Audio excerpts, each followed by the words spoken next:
Howdy, howdy, howdy. It's the Rodfather 916. Many decades ago, years ago, billions of years ago, before the CD player, I was in college. Yes, sir, Bob. I was in the university. And of course, politically active in different organizations. And one of those organizations was the Pan-African Student Union, formerly the Black Student Union, updated for the 70s. And the universities in California, the colleges were required to have spaces for these organizations to gather on the university, on the campus itself. They couldn't put us in a trailer across town. And of course, a lot of universities bulk against that. It's like, oh, they're communist and hippies and they hate America. What can you do? But the law is the law, and they had to find a space for us. So what they thought to do at this particular college was to put two groups together. And so they chose La Raza. So La Raza and the Pan-African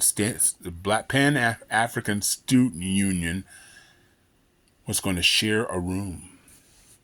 Well, naturally, this didn't go down. La Raza didn't want to share space with the black brothers. And the black brothers didn't want to share a room with the brown brothers. But before we officially moved in together, we realized this is a plot by the university, hoping that we'd turn against each other, and they'd have to escort both of us off the university grounds. We realized that. And this unit united us. We had different agendas, of course, but we realized that the intent was us to disintegrate. That was the intent. One thing that people of color have in common in the United States is that we can identify with racism. It doesn't matter if you're Asian. It doesn't matter if you're from Colombia or Cambodia. You've experienced a form of racism in the United States, even in 2025. So while we may not understand each other, we don't necessarily understand our different cultures, this is one thing that sort of unites us. So we feel it when another group is being attacked. We feel it. We feel it here. Because despite this, it's a pain we carry. And some people are going, God, he's very dramatic. Well, maybe I am. So when Donald Trump was running last year, 2024, one of his agendas was to eliminate the vermin, a word used in his campaign, those illegal immigrants here creating crime, because that's what they want you to believe. And in some white spaces, people do believe that. Someone from a different country is they're automatically illegal because they have an accent, because they should speak American. That's the official language. Not everybody believes that, so I don't want to generalize, but there are some. And many believe that they're no good.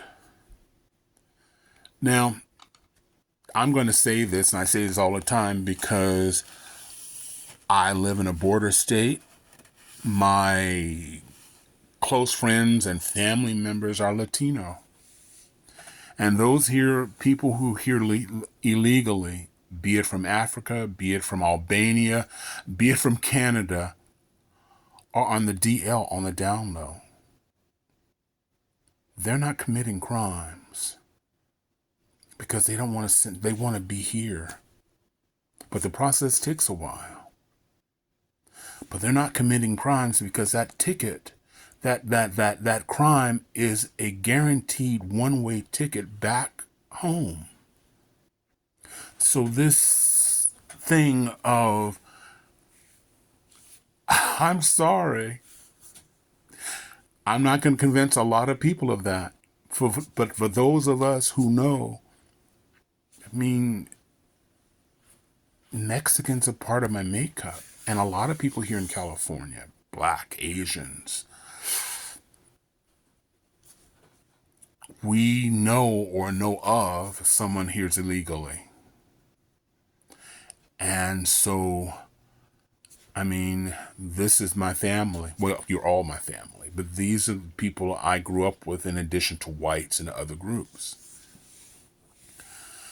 I mean, people heard Donald Trump and they believed him then as we believed him when he said Asians were eating dogs and cats. I can't say that without chuckling. It's been over a year. Just add a little Lowry to it. Throw some onions in there. It'll be all right. It'll taste like chicken. I'm back, I think. So Sunday is my day that I watch probably more news. I watch all day. I watch the Republican shows. I know what the Democrats are saying, but I watch the Republican shows. I was on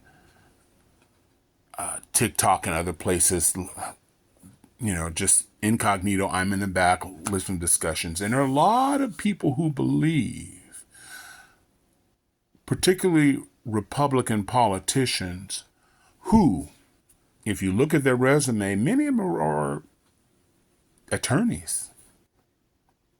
Look at them. Many are attorneys. They have law backgrounds. And I don't think they live in a hood. I don't think they live in integrated neighborhoods. So they may be attached from what's really happening in the world.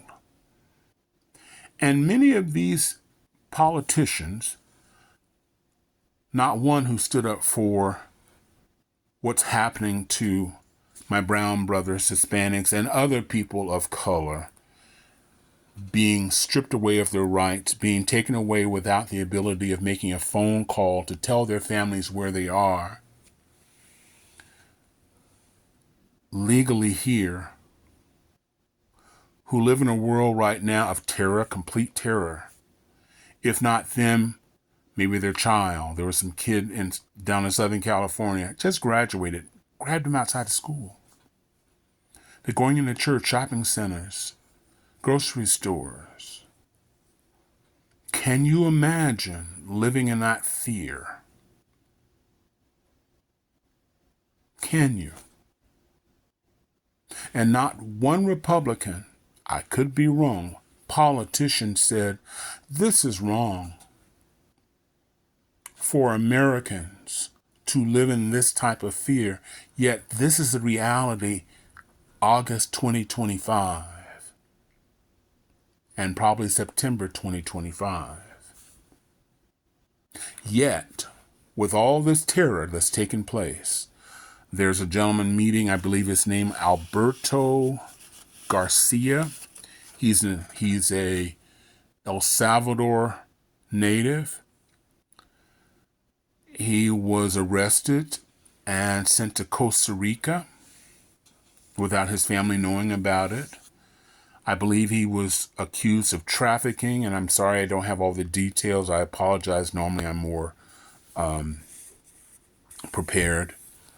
But what I do know is our loving federal government was arrested him illegally, and now he's being tried tomorrow, August 26th, I think.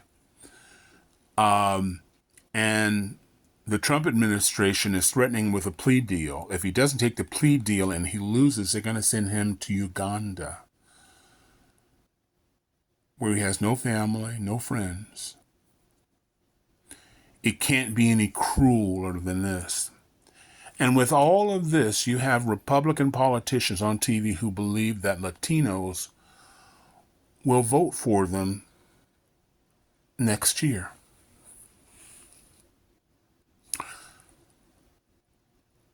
only thing comes to mind is that the Men in Black, where they had this sort of camera that erased their memory. So between now and Election Day 2026, all of these Latinos and their friends who happen to be white, who are also brokenhearted because this is their friends. Why was grandma taken from church or grandpa taken from church? What Republican politician stood up? If they stood up, they would probably get my vote. I voted for many Republican politicians through the years. I can't see it next year. This is cruelty beyond. This is cruelty beyond. And yet they believe that Latinos, Hispanics, who are able to vote are just really going to forget what happened and go, that's my man. I could be wrong. But I heard an analogy a couple of weeks ago where somebody said, imagine someone you know attacks your family, physically attacks your family over the weekend. And on Thursday, they call you to remind you to come to their party and to bring a gift. Let that sink in. Meanwhile, this is the Rodfather 916. I need your support. I need more followers on TikTok, on YouTube, wherever you see this fantastic face. I need your support. I also want to hear what you think. And mind you, those of you who know me, I don't want to hear you say something that you don't want to believe. I want you to tell me your truth. Because I learn something from everybody every day. A lot of you don't agree with me. That's all right. You can say that. The only thing I asked on my site is that you be respectful of everybody else. We can have different opinions. Just let's be respectful. Okay? This is the Rodfather, taking 13 minutes of your time. If you made it this far, thank you, Jesus. Thank you, Jesus. Thank you, Jesus. Thank you, Jesus. Thank you for watching. Take care now. Be a good week.